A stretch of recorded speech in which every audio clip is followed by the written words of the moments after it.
Oui. Bon, bonjour tout le monde. Merci d'être venu en grand nombre à notre webinaire sur l'intégration du numérique en enseignement collégial. En fait, le prétexte de notre webinaire d'aujourd'hui, c'est de célébrer les 15 ans de ProfWeb. ProfWeb qui a été créé donc il y a 15 ans par le ministère de l'Enseignement supérieur qui avait un nom différent à l'époque, évidemment. Mais c'est le prétexte qu'on a aujourd'hui pour vous rencontrer, mais on va aborder différents thèmes liés à l'intégration du numérique en enseignement collégial. Puis pour chaque thème, on va commencer en faisant un retour sur des publications qu'on a sur le site de ProfWeb, des publications plus anciennes.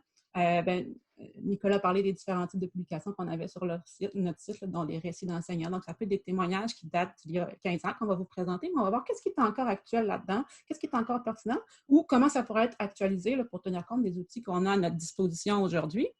Puis, pour chaque thème, évidemment, on va passer quand même le plus gros de notre temps là, à parler de ce qu'on a de concret maintenant, qui pourrait être utile maintenant pour un prof qui veut intégrer le numérique dans son enseignement. Donc, j'ai mis le lien là, vers le diaporama que j'utilise aujourd'hui, qu'on a créé avec Genially. Je l'ai mis dans le clavardage si vous voulez suivre. Entre autres, ici, vous voyez, j'ai mis un hyperlien là, si vous voulez vous rendre sur le site de ProfWeb. Quand vous serez dans le diaporama, vous aurez l'hyperlien vers le site ici, mais vers toutes les autres ressources dont on va parler aujourd'hui, vous pourrez aller les consulter. Donc, c'est ça.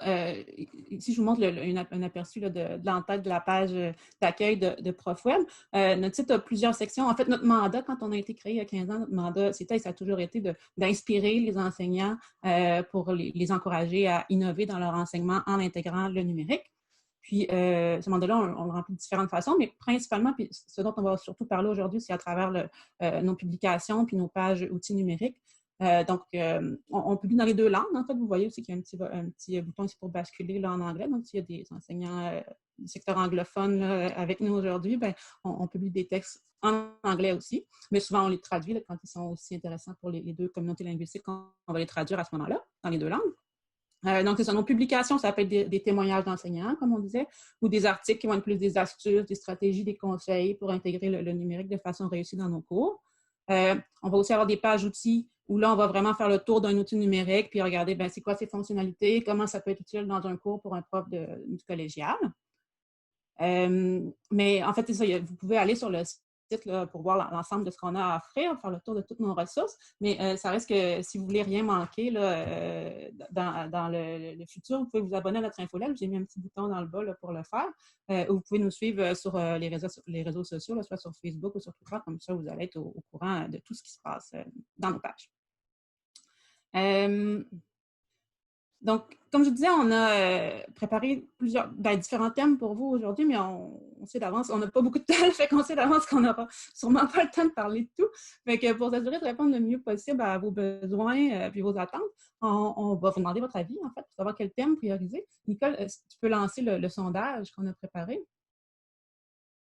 OK, parfait. Donc, c'est ça, on vous propose 5 thèmes, mais juste à choisir celui ou ceux qui vous intéressent le plus. Vous pouvez choisir plus d'une réponse si vous voulez. Puis nous, à ce moment-là, on va commencer en parlant du thème qui aura recueilli le plus de votes. Puis ensuite, on fera le deuxième, etc. Donc, les thèmes, c'est soit la formation à distance ou la formation hybride. La présentation visuelle de l'information, donc ça peut être les diaporamas, les infographies. Le sondage des étudiants en temps réel, donc avec les évaluations formatives, des quiz ludiques, ce genre de choses-là. L'utilisation pédagogique des vidéos ou la rétroaction et la correction numérique. Donc, on vous laisse quelques instants pour faire vos choix.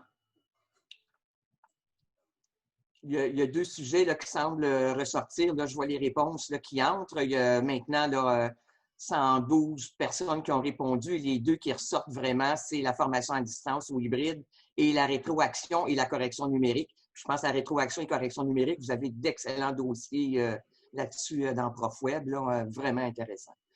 Alors, il y a 120 personnes qui ont répondu, 121. On peut se laisser encore un petit peu de temps.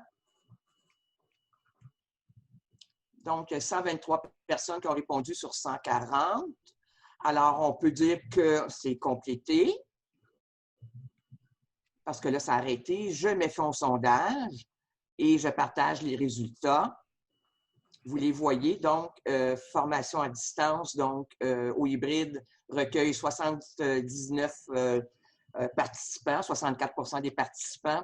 Et la rétroaction et la correction numérique, 55% de l'intérêt des participants. Puis on a aussi, si on a le temps pour faire un troisième, ça sera l'utilisation pédagogique des vidéos. Je pense bien qu'on ait le temps pour faire ces trois-là, j'espère. Puis de toute façon, les deux autres thèmes, si on n'a pas le temps de les couvrir, en tout cas, on verra là, comment l'heure avance, mais vous pouvez, comme le diaporama est accessible, vous pouvez toujours consulter les ressources qu'on avait préparées par rapport à tous les thèmes. C'est sûr que c'est moins riche que de nous entendre en parler, mais c'est mieux que rien. Donc, en commençant avec la formation à distance. On se doutait que ça serait un thème qui susciterait de l'intérêt parce que c'est sûr que c'est très actuel, c'est le moins qu'on puisse dire.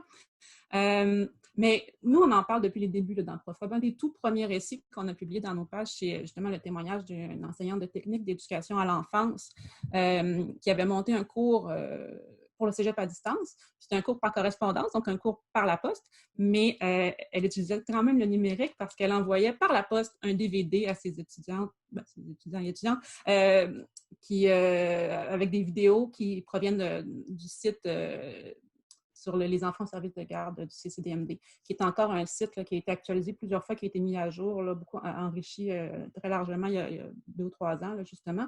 Donc, c'est un site que vous pouvez consulter en ligne, mais là, à l'époque, l'enseignante transmettait les vidéos par DVD.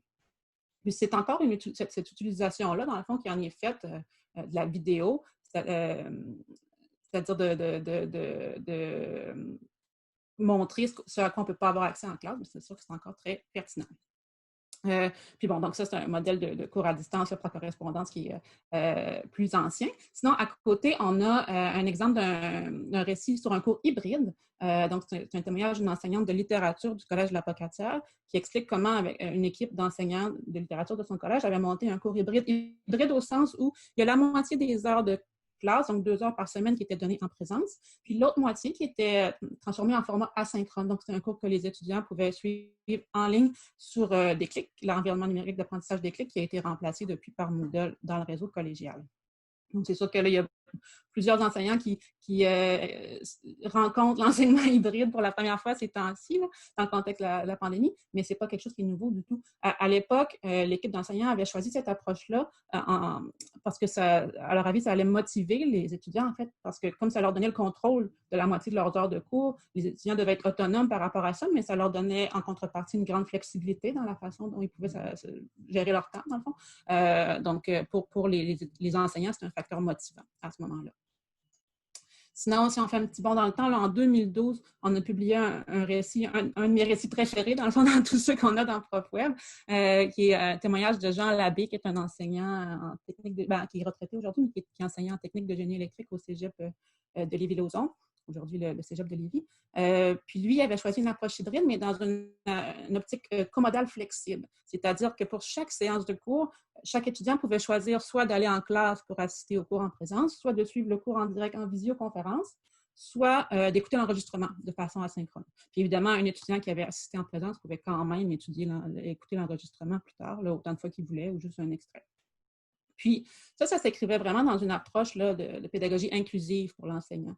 Donc, il le faisait en disant que ça allait permettre de répondre aux besoins du plus grand nombre possible de ses étudiants. Lui, dans son contexte, il y avait plusieurs étudiants qui habitaient à une grande distance, donc avec le mauvais temps, puis tout ça, des fois, c'était un enjeu pour eux, le déplacement. Donc, l'enseignant se disait, bien, en offrant mon cours, vraiment, je vais pouvoir rejoindre les étudiants là où ils sont, dans le fond, puis répondre à leurs besoins le mieux possible. Puis c'est un récit vraiment très inspirant, très positif. L'enseignant explique tout ce qu'il a retiré de tout ça, tout ce que ses étudiants aussi ont retiré de ça. Puis il parle entre autres du matériel technologique qu'il utilisait pour faire ça. C'est sûr que depuis 2012, les outils qu'on a ont évolué un peu, là, mais c'est quand même une lecture très intéressante que je vous encourage à faire. Mais là, c'est ça. Là, je vous donne des exemples en 2005, 2006, 2012. On en parlait de la formation à distance, on en parlait à l'époque, mais c'est sûr que depuis le début de la pandémie, bien, la place qu'on a fait à l'enseignement à distance, la formation à distance dans nos pages a vraiment beaucoup, beaucoup augmenté, évidemment. Donc, juste un exemple comme ça, là, j'ai choisi 5 textes qu'on a publiés là, au printemps, au début de la session d'automne, par rapport à la transition là, que les enseignants ont eu à vivre. On a 2 témoignages, un témoignage d'une enseignante de maths puis un témoignage d'un enseignant d'anglais qui explique comment ils ont vécu la session de printemps dernier, là, comment la transition s'est passée pour eux. On a 3 textes ici là, qui étaient des conseils, dans le fond, pour les enseignants, qu'on formulait pour les enseignants pour les aider à faire cette transition-là là, de la façon la plus réussie et réaliste possible. Donc, vous pouvez aller les lire si vous voulez en savoir plus sur ces thèmes-là. Mais si je veux regarder certains éléments plus en détail, disons, on peut regarder ce texte-ci sur les activités brise-glace qu'on peut faire en formation à distance. Parce que ça, c'est un sujet qui a beaucoup intéressé les enseignants. En fait, cette session-ci, c'était la première que pour plusieurs enseignants qu'on devait commencer à distance. Donc, ça suscitait la question de comment on fait une activité brise-glace à distance. On l'a vu, entre autres, parce qu'il faut que je vous dise que nous, Prof Web, on administre un groupe Facebook qui s'appelle Pédagogie numérique au collégial. Donc, c'est un lieu, dans le fond, pour poser des questions en lien avec l'intégration du numérique au collégial, pour parler des bons coups que vous faites, parler des défis que vous rencontrez. Donc, vous pouvez vous y joindre. Là, vous avez le lien dans le diaporama. C'est un groupe privé, là, donc les commentaires qu'on fait restent à l'intérieur du groupe. Puis, c'est ça, on a vu beaucoup de questionnements en début de session là, sur les activités brise-glace. Là, le début de session est fait. Ben, c'est toujours bon pour la session prochaine, mais il reste qu'une activité brise-glace. C'est aussi quelque chose qu'on peut faire au début de chaque séance de cours, dans le fond. Puis, dans ce texte-ci, les activités brise-glace en formation à distance, notre collègue Suzanne, volet anglophone, puis là, on l'a traduit le texte parce que c'était aussi pertinent pour les francophones, a fait plusieurs suggestions vraiment intéressantes et concrètes.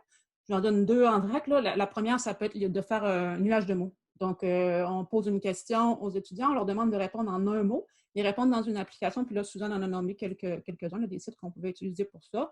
Donc, ils répondent à travers l'application. Ça prend quelques secondes à faire. L'application recueille les mots, puis elle les met en forme visuellement sous forme d'un nuage ou autrement. Là. Mais l'essentiel, c'est que les mots qui reviennent les plus souvent vont apparaître en plus gros. Les mots qui sont moins populaires vont apparaître en plus petit. Puis, comme ça prend quelques secondes. Ça nous donne vraiment une vue d'ensemble des opinions des étudiants de la classe sur un thème donné. Très intéressant. Sinon, il y avait aussi l'idée de faire un show and tell. Là, je vous disais, c'est un texte en anglais. Dans le fond, la traduction officielle de show and tell, d'après l'Office québécois de la langue française, c'est une explication de choses. Je trouve ça un peu vague, là. Mais quand on pense à un show and tell, on a souvent l'image d'un élève du primaire qui va apporter un objet en classe là, pour faire un exposé oral. Mais ça se pratique aussi au collégial. Il suffit de guider un peu là, les étudiants vers un thème précis, là, un thème qui est lié à notre cours, qui est lié à la notion de la science qu'on va aborder. Puis, comme c'est à distance, ben, les étudiants sont souvent dans leur milieu à eux, dans leur environnement, fait qu'ils ont accès à toutes leurs choses qu'ils vont pouvoir expliquer. Mais sinon, on peut leur demander aussi de choisir une image sur Internet, trouver une image sur Internet qui est liée au thème qui leur parle, une photo d'eux-mêmes qu'ils ont pris dans leur... peu importe. Donc, on a il y a plusieurs façons de faire vivre ce genre d'activité-là. Ça pourrait même être fait, si le fait de faire le tour de table, si on a un groupe nombreux, ça peut être long un peu, mais on peut le faire de façon asynchrone, demander aux étudiants de contribuer à un forum. Donc, de partager d'écrire un texte ou de partager des photos ou même des vidéos d'eux là, qui peuvent partager dans un forum. Mais c'est sûr que l'idée de faire un tour de table, si on a le temps de vraiment prendre la parole à chaque étudiant, c'est sûr que c'est très intéressant. Puis ça instaure un bon climat de classe aussi là, pour encourager la participation. Donc, c'est ça, l'enjeu de la participation, justement, là, c'est sûr que c'est quelque chose qui est préoccupant aussi là, ces temps-ci pour plusieurs enseignants. C'est nouveau de gérer ça là, à distance, mais en formation à distance, ça a toujours été un sujet de préoccupation pour les enseignants qui s'adonnaient déjà, disons ça comme ça, à la formation à distance avant la pandémie. Fait qu'on a publié déjà, ça c'est des textes que je vous montre ici qui sont parus là, avant 2020, des textes sur comment créer un sentiment de présence dans un cours en ligne, comment dynamiser un cours en ligne, comment utiliser les outils d'interactivité. C'est des textes qui sont basés en fait sur des activités qui ont été organisées soit par le FADIO ou par le REFAD, deux organismes là, qui s'intéressent particulièrement à la formation à distance. Puis en lisant les textes, vous allez avoir accès, entre autres, à l'enregistrement complet là, certaines des activités ici. Donc si vous voulez fouiller les sujets, vous pouvez aller visionner ça, mais sinon, je peux faire un petit tour, une petite récolte là, rapide des éléments clés. Donc, c'est sûr que l'idée de faire un tour de table en début de séance, c'est revenu. Il y a plusieurs panélistes, plusieurs experts dans les activités qui en ont parlé, qui ont suggéré ça comme étant vraiment une pratique gagnante là, pour instaurer un climat de classe positif puis pour encourager ensuite la participation des étudiants.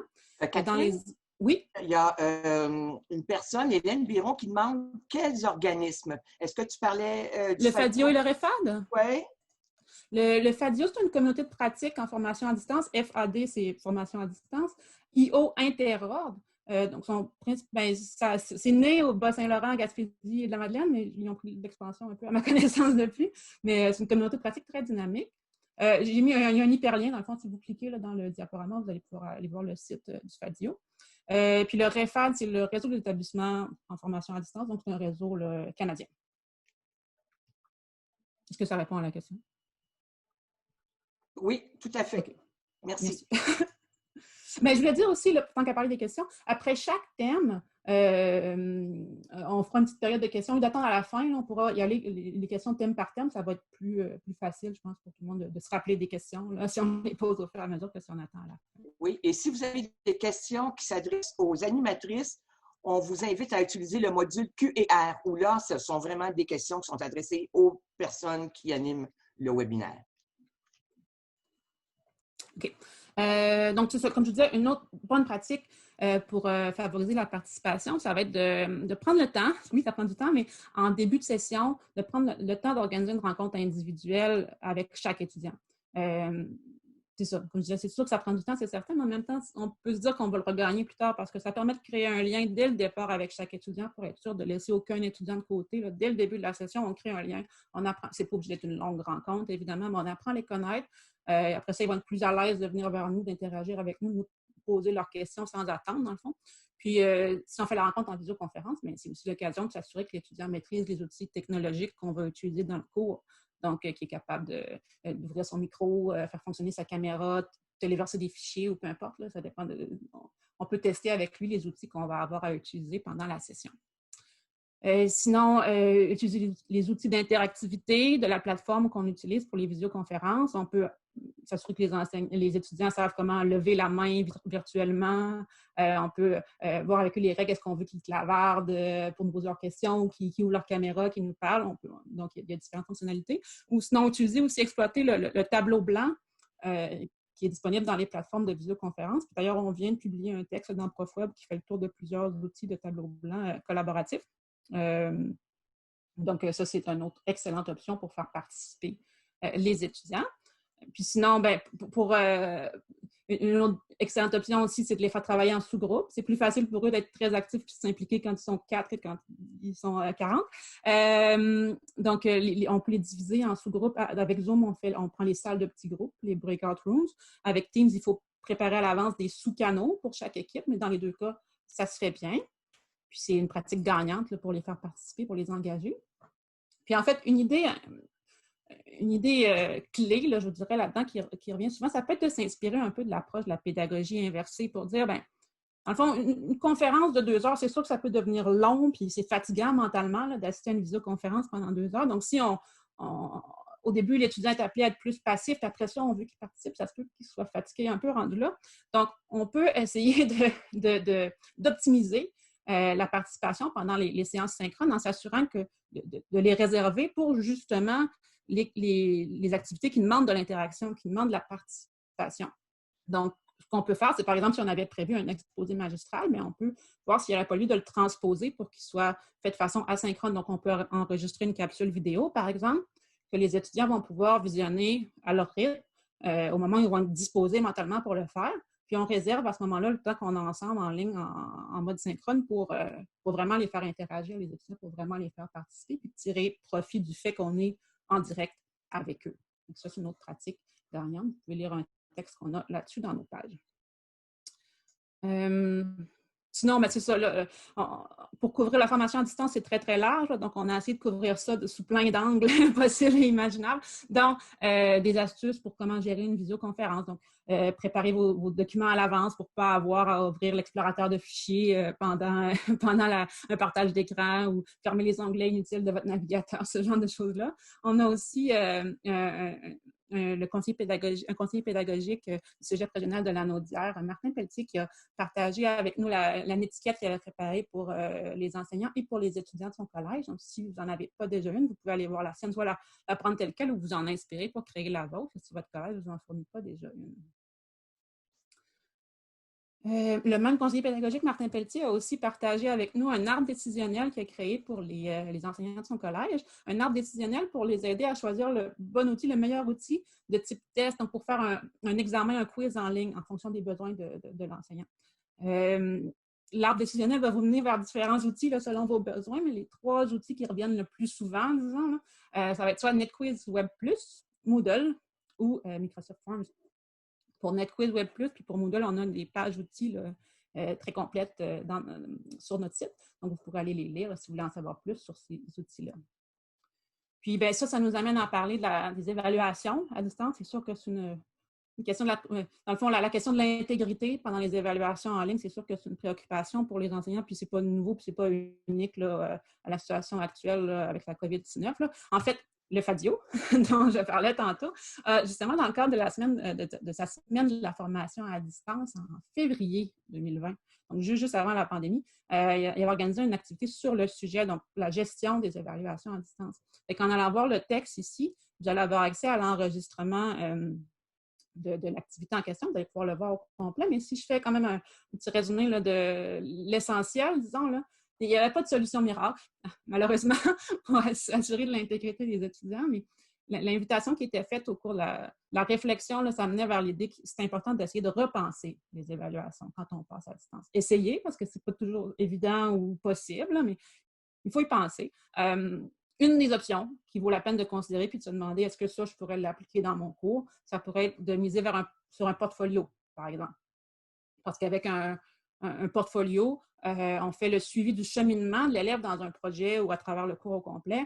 Donc, l'étudiant va pouvoir nous montrer différentes versions de son travail, mettons en cheminement, nous parler des difficultés qu'il a rencontrées, des ressources qu'il a utilisées pour trouver les informations. C'est sûr qu'une démarche comme ça, c'est plus dur à falsifier, là, disons, là, de la part d'un étudiant. Ou bien baser les évaluations sur le vécu des étudiants. Donc, ça se prête particulièrement bien dans une ASC. Si on enseigne dans une ASC, on peut baser une évaluation en demandant aux étudiants de nous parler d'une situation qu'ils ont vécue dans leur parcours professionnel. Ou si les étudiants ont fait un stage avant, on est dans un DEC, mais les étudiants ont fait un stage avant, bien, on peut leur demander de se baser sur une situation de stage pour répondre à une question ou faire un travail écrit ou peu importe. Ça aussi, c'est plus dur à falsifier. Puis, il y a l'idée de la double évaluation aussi qui est très prometteuse. Donc, quand on fait une évaluation écrite, disons, sur laquelle on a moins de contrôle, là, on a moins d'assurance d'intégrité, bien, on peut l'accompagner après, dans un deuxième temps, d'une courte évaluation orale où on fait un retour sur le même sujet. Donc, par exemple, en philosophie, un étudiant qui fait une excellente dissertation sur un sujet, mais qui, oralement, n'est pas capable de l'expliquer ou ne maîtrise pas le sujet vraiment pas au même degré, bien, ça nous met la puce à l'oreille. Ou en langue seconde, un étudiant qui n'a vraiment pas le même niveau de langue là, dans son travail ou dans l'entrevue qu'on fait là, comme suivi après, mais ça aussi, c'est un autre indice. Puis, tout ça, en fait, la double évaluation, ça me mène à parler de l'entrevue individuelle en tant que telle, qu'on n'est pas obligé d'utiliser dans un contexte double, qu'on peut utiliser aussi comme évaluation simple. Donc, ça, c'est sûr que pour s'assurer de l'intégrité, là, c'est difficile d'imaginer mieux. Hein. On a l'étudiant en face de nous ou en visioconférence qui va répondre à nos questions en direct, puis on sait à qui on parle, puis on sait que les réponses viennent de lui, dans le fond. On a un article là-dessus qui a été publié au printemps dernier par des enseignants de chimie du Cégep André-Laurando, qui, eux, utilisaient déjà l'entrevue individuelle comme méthode d'évaluation pour les activités de laboratoire, parce qu'ils font faire leur rapport de laboratoire en équipe. Puis pour s'assurer que chaque étudiant maîtrisait quand même individuellement les éléments de compétences là, ciblés, bien, ils faisaient des entrevues individuelles après. Mais ça se transpose très, très bien à distance, en visioconférence. Puis dans le texte, vous allez voir beaucoup d'éléments très concrets là, pour vous aider là-dedans. Donc, ils vous fournissent entre autres un modèle de grille d'évaluation, mais c'est aussi comment gérer les inscriptions, l'horaire, les rendez-vous pour les entrevues, quoi dire aux étudiants pour qu'ils soient bien prêts, pour qu'ils sachent à quoi s'attendre, que l'entrevue se passe bien pour eux, ce genre de choses-là. Donc, c'est vraiment une lecture intéressante, puis c'est une approche d'évaluation qui gagne à être étudiée, disons ça comme ça. Puis, bon, OK, une autre question importante en enseignement à distance. Quelle plateforme on prend pour la portion synchrone, pour les interactions? Les deux plateformes les plus répandues en ce moment dans le réseau, c'est Zoom et Teams. Il y a plusieurs enseignants qui ont eu un choix à faire, peut-être dans l'urgence, un peu en début de session, mais qui le reconsidèrent peut-être pour la session prochaine. Notre collègue Andy du volet anglophone a écrit un excellent texte là-dessus où il compare vraiment bien les fonctionnalités des deux plateformes, les particularités et les fonctions de chacune. Donc, s'il y en a une des deux qui répond à l'ensemble de vos besoins, bien, tant mieux. Sinon, vous pouvez aussi, il n'est pas interdit de combiner les deux, mais ça va vous permettre de lire le texte d'Andy, ça va vous permettre de voir qu'est-ce qui est possible de faire, puis est-ce que l'herbe est plus verte chez le voisin ou si vous avez la meilleure option là, pour répondre à vos besoins. Donc, c'est une autre lecture très intéressante. Puis, c'est ça. Je pourrais continuer pendant toute l'heure juste sur la formation à distance. On a plein de choses dans notre site. Je vous ai mis un exemple, un autre texte là, pour des stratégies, pour augmenter la participation dans les cours, on en a un là. Un autre texte pour des suggestions sur comment évaluer les étudiants à distance de façon novatrice, mais pour s'assurer aussi d'intégrité et tout ça. Donc, c'est d'autres lectures que vous pouvez faire. Là, on a plein de choses en nos pages. Mais là, c'est ça. Je n'ai pas suivi trop les questions pendant que je parlais. Fait que ça peut être le moment. Il y a une question qui est posée dans la section questions et réponses. Une question de Manon qui dit « De quoi ont l'air vos certificatives? » Donc, peut-être certification. Vous, Catherine, on est curieux. Donc, probablement qu'elle s'adresse à l'enseignante que tu es aussi. Oui. Ben là, moi, cette session-ci, je travaille à temps plein pour ProfWeb. Donc, je n'ai pas à faire d'évaluation certificative à distance. En fait, quand je l'ai faite, j'ai déjà donné des cours à distance à l'université comme chargée de cours, mais les évaluations certificatives étaient en présence, c'était sous surveillance. La question ne se pose pas. Mais c'est sûr que comme enseignante de physique, disons, la double évaluation, je trouve que ça a l'air super intéressant, mais si pour évaluer la résolution de problèmes, disons, d'un étudiant, ben, je me dis, ça se peut que l'étudiant ne soit pas capable de le faire oralement ou de m'expliquer cognitivement la démarche. Puis ça ne voudra pas nécessairement dire qu'il n'est pas capable de le faire à l'écrit. Il faut penser à ça. Il faut se dire, est-ce que telle méthode d'évaluation, c'est vraiment lié à la compétence que moi, j'enseigne? Mais la réflexion s'impose, clairement. Catherine, tu as présenté beaucoup de choses. En fait, c'est beaucoup de récits qu'on voit là-dedans, de textes, etc. Mais un prof qui arrive dans ProfWeb, comment il va faire pour s'y retrouver, lui? Peut-être que l'enseignant ou même le conseiller pédagogique peut se poser la question, oui, mais comment faire pour naviguer dans toute cette mine d'informations-là? On a un moteur de recherche, donc vous pouvez taper des mots-clés qui vous intéressent ou même faire une recherche par thème.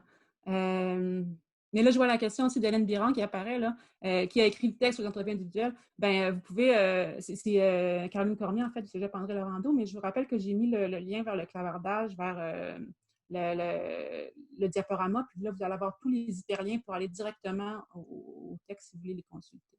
Mais c'est ça. Bon, Nicole, donc... oui, le moteur de recherche de ProfWeb est un bon ami. Là. Sinon, pour y aller à la petite dose, s'abonner à l'infolettre. On reçoit les choses à la pièce. À chaque semaine, on reçoit les nouveautés. Comme ça, on a une petite dose d'inspiration à chaque semaine. C'est parfait. On n'est pas assommé sous l'ensemble des ressources à notre disposition. OK. Il y a Suzanne. Je pense que Suzanne, ça vaudrait peut-être la peine que tu poses ta question dans Q&R plutôt que dans le chat. Mais la question de Suzanne, c'est beaucoup de profs n'osent pas demander des travaux en équipe ou avec un partenaire, dû aux difficultés de se rejoindre à distance. Quel est votre point de vue? Peut-on l'exiger pour réduire notre tâche de correction? Le travail à distance, le travail collaboratif. Oui, il faut donner aux étudiants les outils pour le faire aussi. Il faut leur enseigner comment faire. Il faut leur suggérer des plateformes, s'assurer qu'ils maîtrisent ces plateformes-là pour pouvoir collaborer à distance. Mais oui, c'est absolument possible à distance. C'est juste qu'il faut s'assurer d'accompagner les étudiants là-dedans, puis de leur donner les outils pour le faire, puis quitte à en faire l'enseignement explicite. Mais c'est possible, mettons dans Teams, c'est tout à fait possible d'encourager les étudiants à se créer une équipe ensemble puis à collaborer ensemble. Il faut leur montrer, mais ça se fait. Puis effectivement, tu as raison, Catherine, parce que, ce que je disais je me suis abonnée là, au module de J'enseigne à distance de la TLUC, et on disait qu'effectivement, pour les étudiants, le travail collaboratif peut être une belle source de motivation et de réussite, mais en autant que les outils qui sont à utiliser sont uniformes aussi à l'intérieur d'un même programme. Parce que souvent, les étudiants ont à apprendre à utiliser des logiciels qui sont utilisés par le prof X, par le prof Y, par le prof Z. Et là, ça devient un petit peu mêlant. Mais je pense qu'effectivement, une harmonisation dans les outils à utiliser peut s'avérer une stratégie intéressante pour favoriser le travail collaboratif. Oui, absolument. Ouais. Il y a quelqu'un aussi c'est Annie qui pose la question, l'évaluation d'équipe à distance est un gros défi. Que suggérez-vous? L'évaluation de la production d'une équipe ou l'évaluation, la supervision?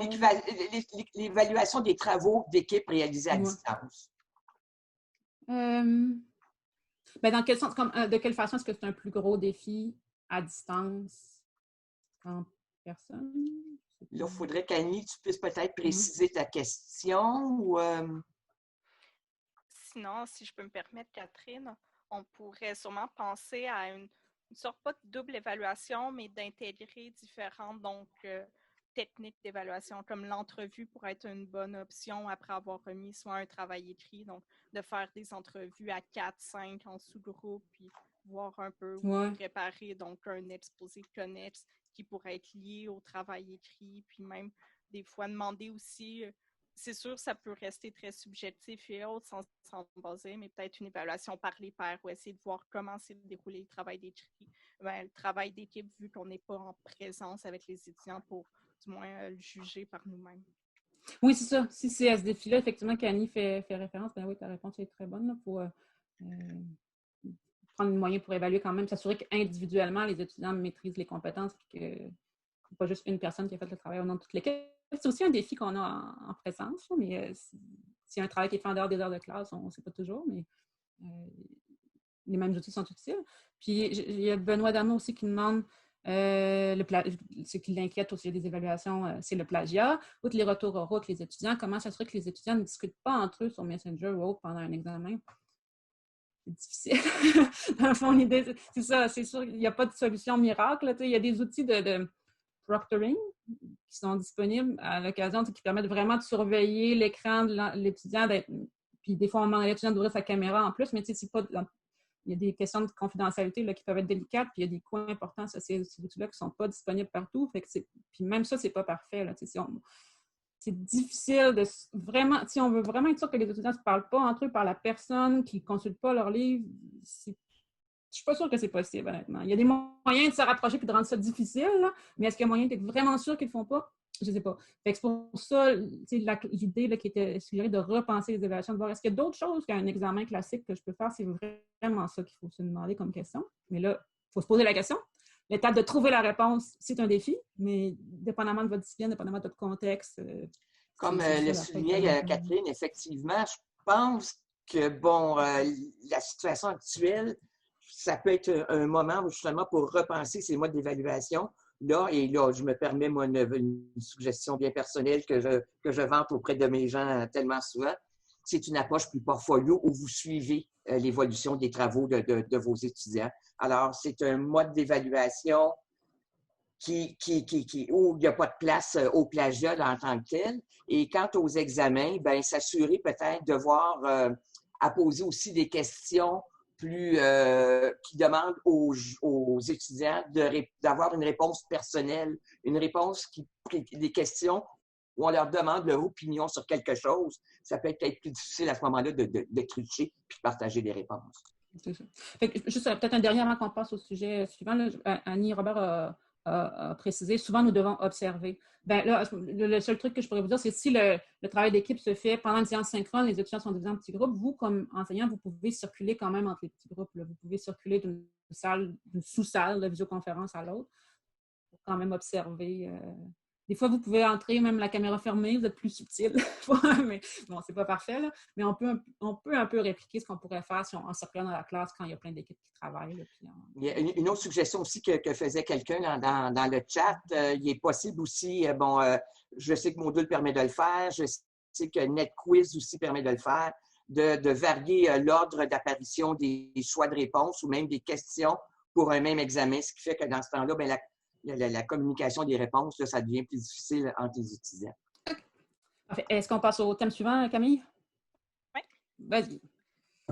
Donc, comme on en a parlé un peu, la correction et la rétroaction numérique sont, je dirais, le thème qui a suivi Profweb vraiment depuis les débuts, à proprement parler. Donc, on a des récits qui rentrent vraiment depuis 15 ans sur ces astuces-là, dont, entre autres, la rétroaction, donc audio, où là, dans nos premiers récits, on vante l'utilisation du MP3 au lieu du dictaphone, donc pour enregistrer nos commentaires, mais en même temps, on précise que ça devient quand même chronophage. Les outils aussi, les logiciels utilisés à l'époque demandent du temps, puis quand même sont plus complexes à utiliser.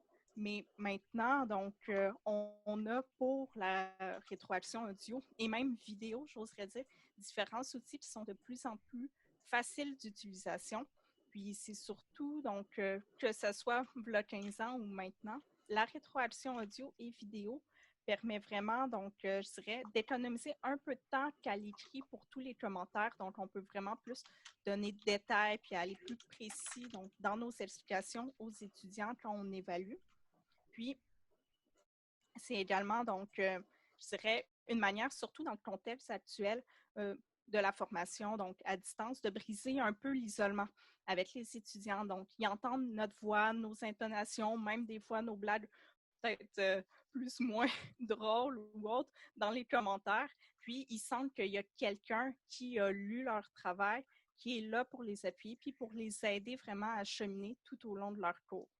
Puis aussi, cette façon de faire, d'enregistrer quelques commentaires pour détailler sur, moi en littérature, je pense beaucoup aux dissertations, aux textes un peu plus longs, où on peut vraiment aller préciser certains éléments, puis c'est trop long à écrire souvent, donc en commentaire.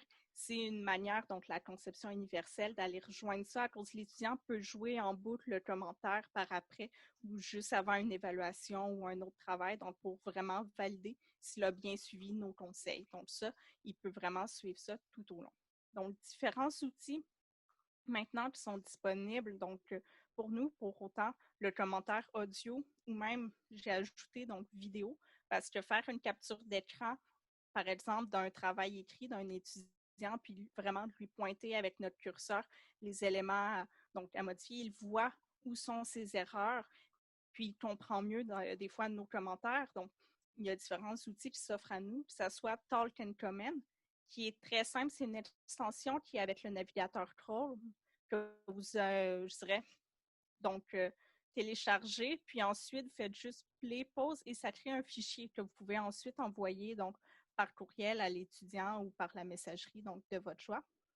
Vocaroo, je dirais, c'est encore plus simple, un peu désuet comme interface, mais il y a un seul gros bouton rouge en plein centre de l'écran. Donc, vous pesez et vous enregistrez votre commentaire, puis ça peut être très utile également pour répondre à des courriels, pour éviter de toujours taper la même réponse. Donc, vous pesez sur le bouton, vous enregistrez votre commentaire et ensuite, ça fait un lien, un hyperlien. Donc, vous faites simplement le copier-coller dans le courriel, par exemple, de l'étudiant ou dans le travail de l'étudiant, puis lui peut cliquer et aller l'écouter par la suite. Audacity, c'est un peu plus complexe. Donc, je dirais, ça demande, il y a plus d'options, donc ça permet vraiment de faire du montage et tout. Donc, ça peut être très efficace si vous voulez faire des balados pour ajouter à votre cours ou même l'utiliser pour, si vous êtes plus familier, donc faire des commentaires audio. Mais quand on pense, je dirais, correction et rétroaction, l'idée, c'est pas que ça soit parfait. C'est pas grave s'il y a des hésitations ou si on se répète un peu. C'est vraiment, donc, je dirais, de se rendre au point de cibler les erreurs de l'étudiant puis lui expliquer. Donc, dans nos mots, ça n'a pas besoin d'être, je dirais, de qualité professionnelle comme une balado, par exemple. PowerPoint peut être intéressant si vous utilisez des fois, si votre étudiant a déjà remis un travail ou avec PowerPoint, exemple une présentation, puis c'est un document, ou même si vous l'utilisez, vous êtes moins familier, à cause vous pouvez faire des captures d'écran directement dans PowerPoint ou même commenter, faire des commentaires audio. Donc, vous pourriez l'utiliser pour faire la capture d'écran, vous promener dans le travail de l'étudiant, puis lui envoyer. Donc, ça peut être une façon, je dirais, alternative. Même chose avec Screencast Somatic, qui est très simple d'utilisation pour la capture d'écran. Et même Stream, dont on a un dossier donc, qui vient de sortir sur l'outil, qui vous permet de partager des vidéos avec les étudiants s'ils utilisent donc Microsoft 365. Ensuite, donc, pour je dirais, la correction et la rétroaction, ça a été un sujet très abordé sur ProfWeb. Puis, on a donc plusieurs textes, dont un dossier qui est vraiment très détaillé sur les différentes donc, outils de correction et de rétroaction. Puis, c'est donc un dossier qui propose différentes pistes pour vraiment perfectionner nos pratiques, puis aussi s'éloigner justement du stylo rouge et surtout limiter la manipulation de papier.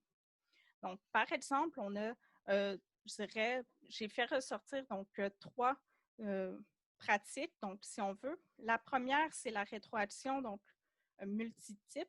Si tu veux changer de diapo, Catherine, merci. Donc, on a repris soit un article qui est paru donc, sur la rétroaction multitype qui combine, justement, l'idée, c'est de combiner plusieurs types de rétroaction à la fois, que ce soit écrite, audio, même des images, des vidéos, ou d'intégrer des ressources, donc en ligne, différents liens, à même le travail de l'étudiant pour que ça devienne vraiment plus, je dirais, concret, nos commentaires, puis que ça soit vraiment plus facile pour lui. Ensuite, d'autres astuces de correction, on a donc celle des raccourcis clavier. Ça peut paraître très simple, mais vraiment très facile à faire. Là, vous avez les deux options. Ici, en haut, ce que vous voyez donc défiler, c'est la manière de les programmer dans Google Doc.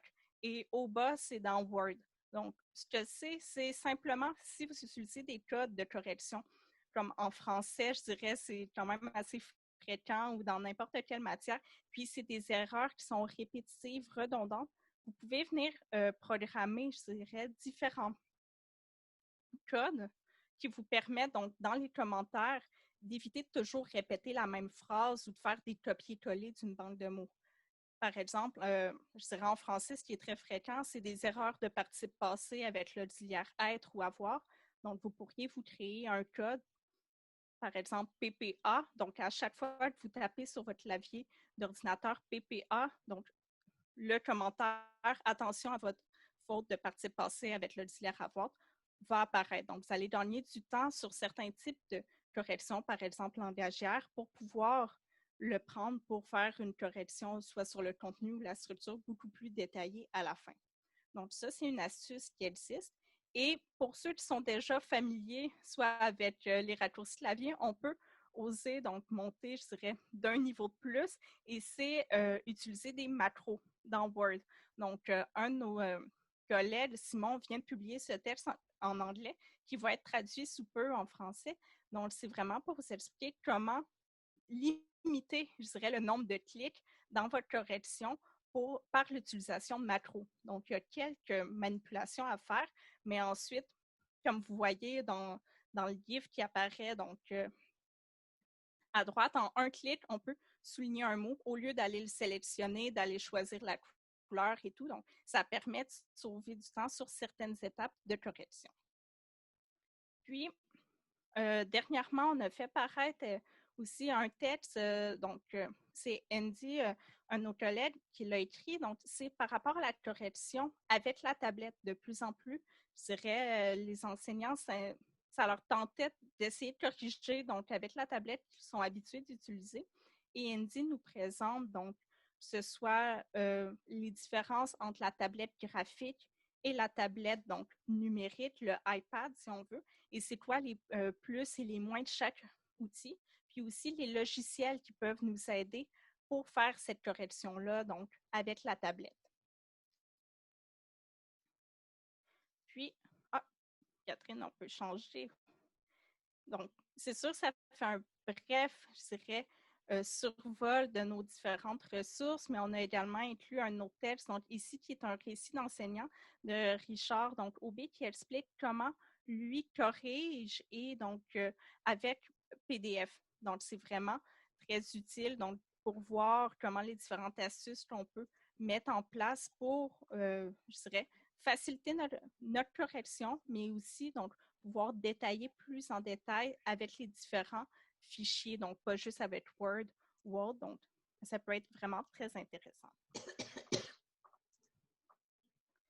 Donc, je crois qu'il y a des questions. Oui, effectivement.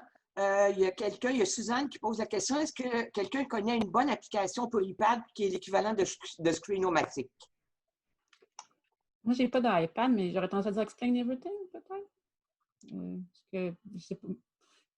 Camille, je pense, est-ce que tu as un iPad et des applications suggérées?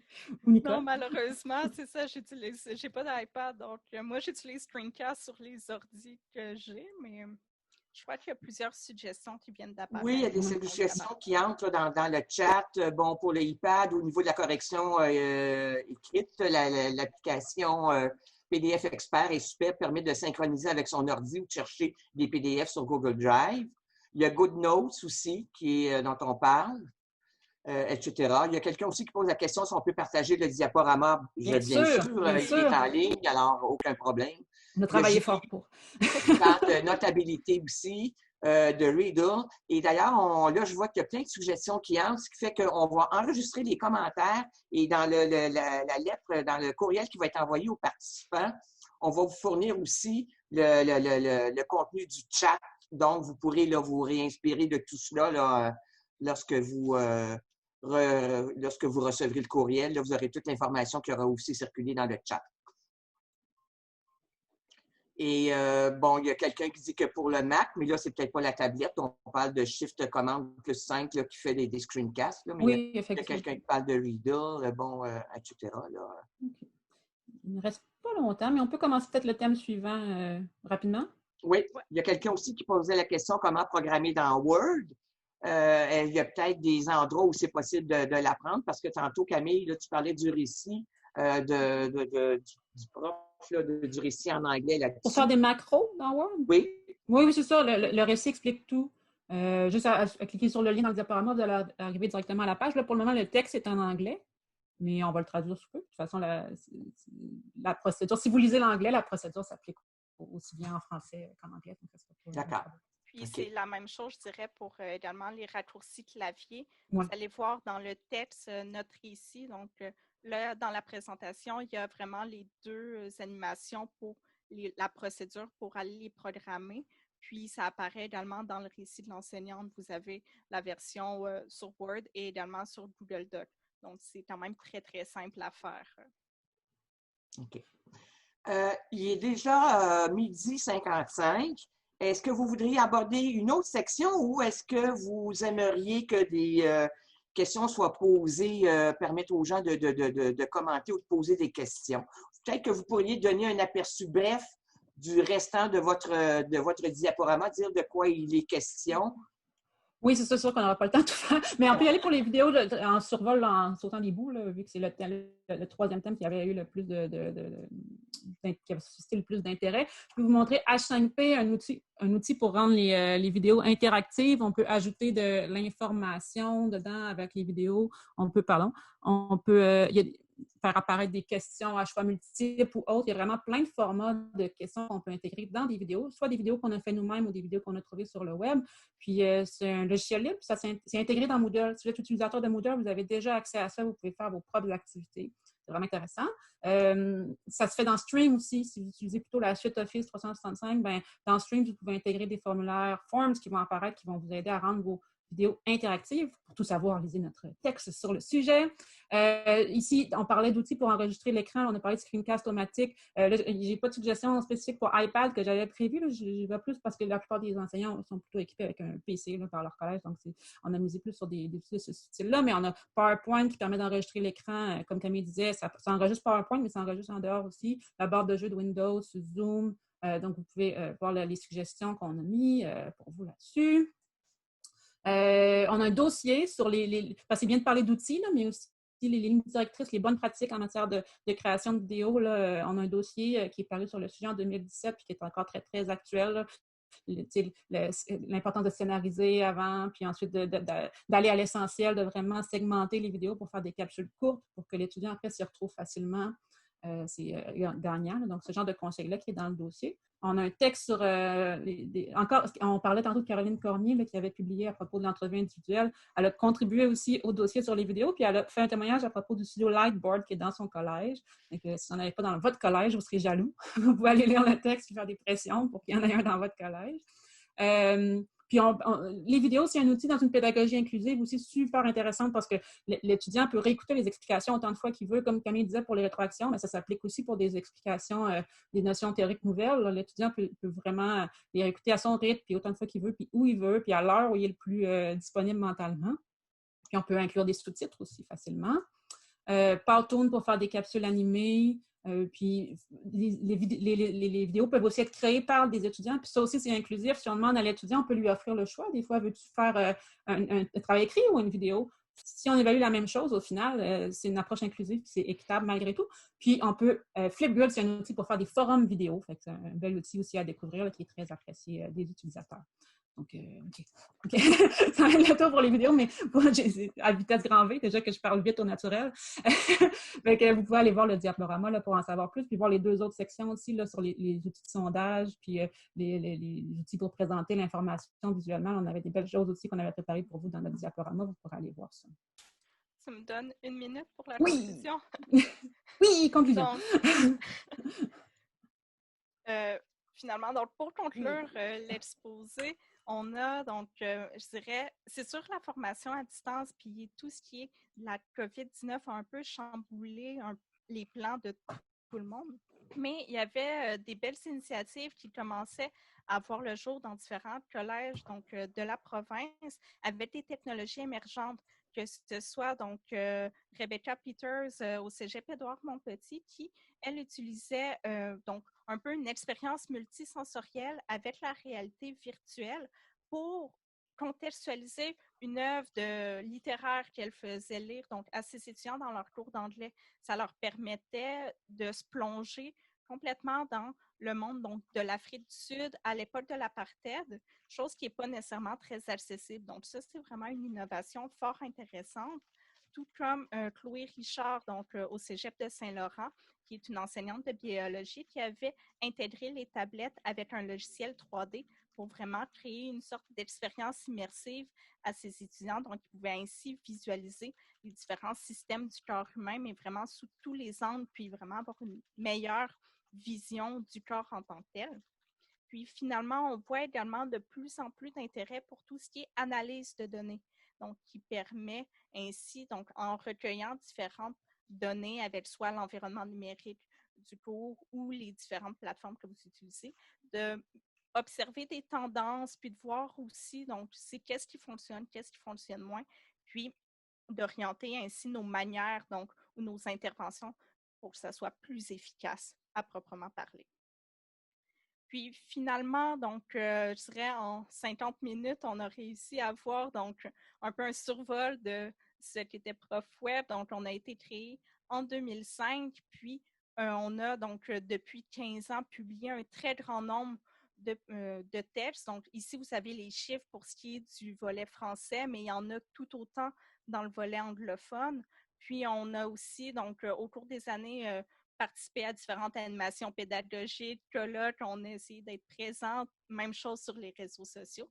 Puis, depuis juillet 2020, donc, on s'est joint avec la vitrine technologie éducation et Déclic, donc, au pôle technopédagogique de Collecto, qui va nous permettre, donc, je dirais au fil du temps, de bonifier encore plus notre offre de service. Okay. Donc, je ne sais pas s'il y avait encore des questions ou autres. OK, j'active mon micro. Alors, il y a une question. Bon, il y a quelqu'un, c'est André Baudin-Lecourt, que je connais bien, qui se demandait si ça serait possible pour ProfWeb de faire une présentation virtuelle. Je pense que oui, aux profs de leur collège, bien sûr. Et il y avait une autre personne qui demandait un instant. Peut-on, est-ce que vous pouvez. Ah oui, ça demandait, la question s'adressait à Catherine. Tu as parlé d'un article sur le mode hybride flexible au début de ta présentation. J'imagine que ça va être accessible via le diaporama dont tu as fourni le lien. Oui, tout est là. Alors, parfait. Et vous avez reçu une demande d'invitation de la part d'André Baudin-Lecourt. Est-ce que vous vous présentiez à son cégep? Alors, écoutez, j'espère que le mode de fonctionnement vous a permis quand même d'échanger un peu entre vous.